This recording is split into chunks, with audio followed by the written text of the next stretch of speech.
in, and I'm going to be making a crust for a quiche. So I'm going to make my own version of a quiche. We'll see how it turns out. I'm going to raise the oven at 375 to start with the crust. Now I have some broccoli, leftover broccoli that I use. I'm just going to stick this in a steamer. So if you have a steamer, because I want to use some broccoli in there, I'm going to use some broccoli, onions, some mushrooms, maybe some arugula and some basil. It's going to be a nice, and some cheese. It's going to be a really, really nice quiche. I think you'll like. And I'm going to make a, start off with the crust. So I'm just going to go ahead and put in, I'd say about a couple cups. So I want a nice, maybe a little, yeah, a couple cups of flour. Oh, what happened to my music? Sorry about that. Anyways, God, I gotta get some upbeat music here. So I'm gonna add just a little bit of salt. And you can add some sugar if you want, but that's what, a couple of pinches. You don't have to add a whole bunch. And, you know, kind of mix that in and get a little, let me move this aside. So we'll get flour jumping up in it. Okay, what is it with this music? Keep changing it. So I'm going to mix it with my whisk. So I got a couple cups of flour in there. And then I have some cubed, some butter that is cubed up, and it's in the freezer because I want my crust to be, my butter to be cold so it can be flaky. And that's like a stick. There's a couple sticks in there, so I'm just going to use probably one stick, which is equal to like what? Oh.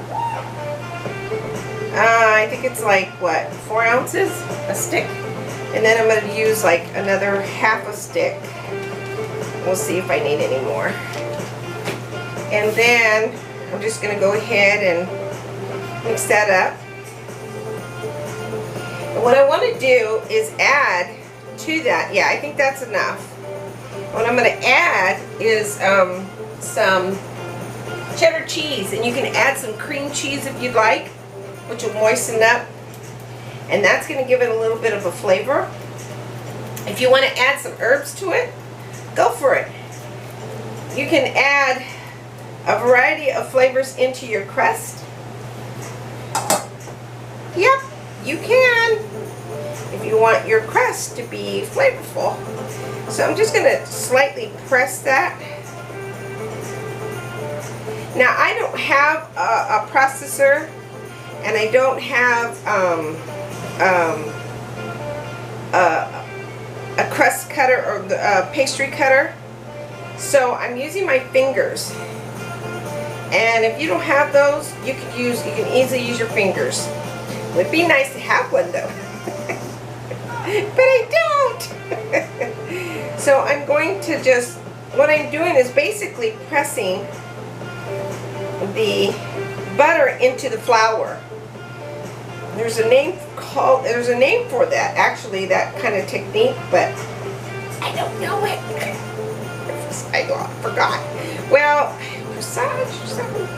Anyways, and if you have like soft butter, if your butter's a little bit softer, what you can do is you can get 2 butter knives. I mean, I grew up doing this, and you can just take your butter knives and just cut your butter into it. Like that. That's a good way. Because your hands are warm. You try to keep that butter cold. Okay?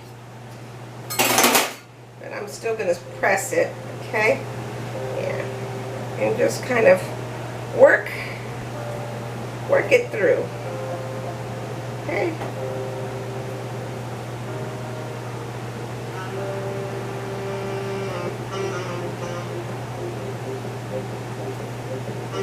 This is fun, I think.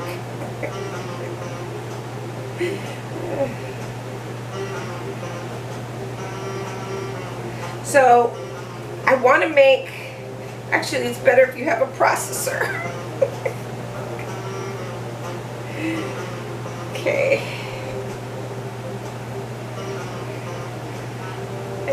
Use it because sometimes it's a little bit tiring on your fingers. It's a good way to exercise your fingers though.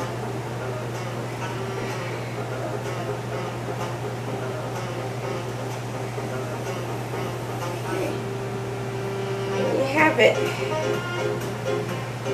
I can smell my broccoli because what I'm going to do is cool it down after I steam it. Or you can blanch it, either way. Steam it, blanch it. I'm just steaming it.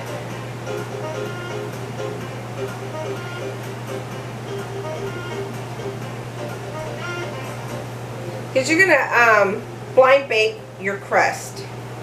Oh yeah, that's good.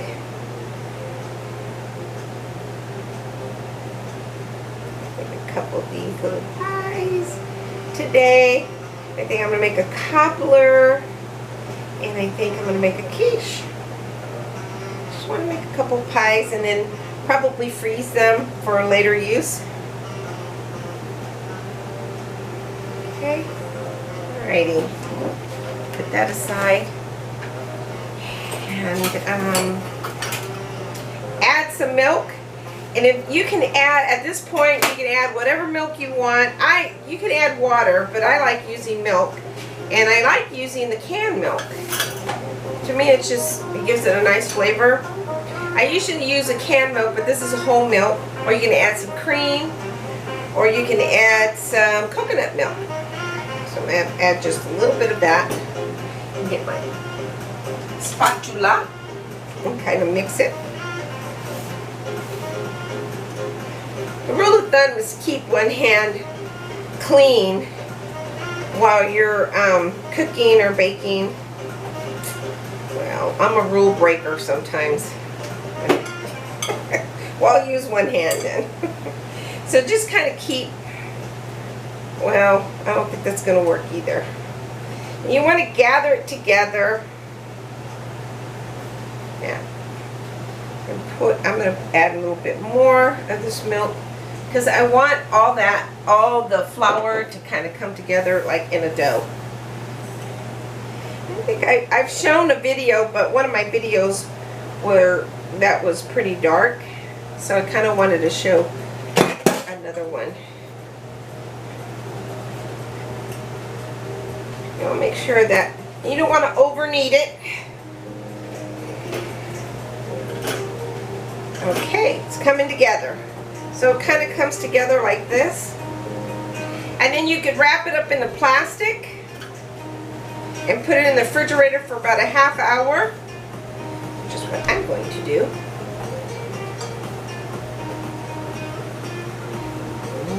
And to make it cold, even more cold.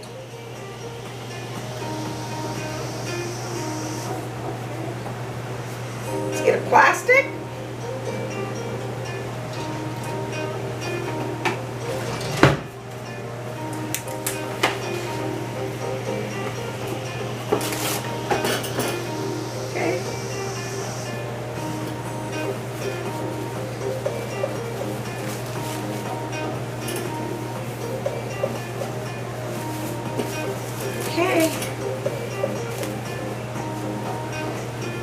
I'm going to press down on that to make it like a disc.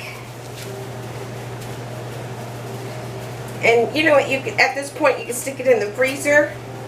So you don't want to over knead it. You're going to see chunks of butter in it. And that's a good thing. So I'm going to press it down. A rolling pin here. Kind of roll it out a little. And that's going to be a nice crust. And you know what? And you can make several of these and stick them in your freezer and keep them in your freezer so that when you're ready to you know, eat them or use them. Oh, my glass keep falling off. And you're ready to use them.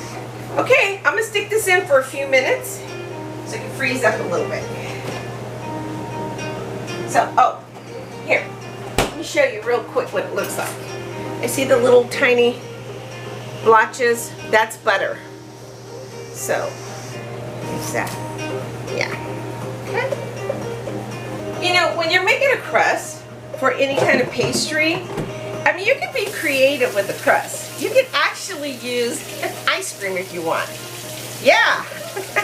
You know, with the butter, of course. And then you could use some ice cream if you want to flavor it up, give it a nice little flavor. I would, you know, just kind of be creative in your own, you know, use your creative juices and just go for it. Have fun.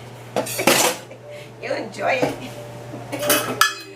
You really will. If you just kind of, I guess the key word is just be patient with yourself.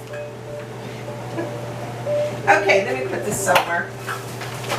Alrighty, so I know this video is going to end, so I'm going to turn this off and then I'm going to start another video so I can show you how to make the filling for the quiche.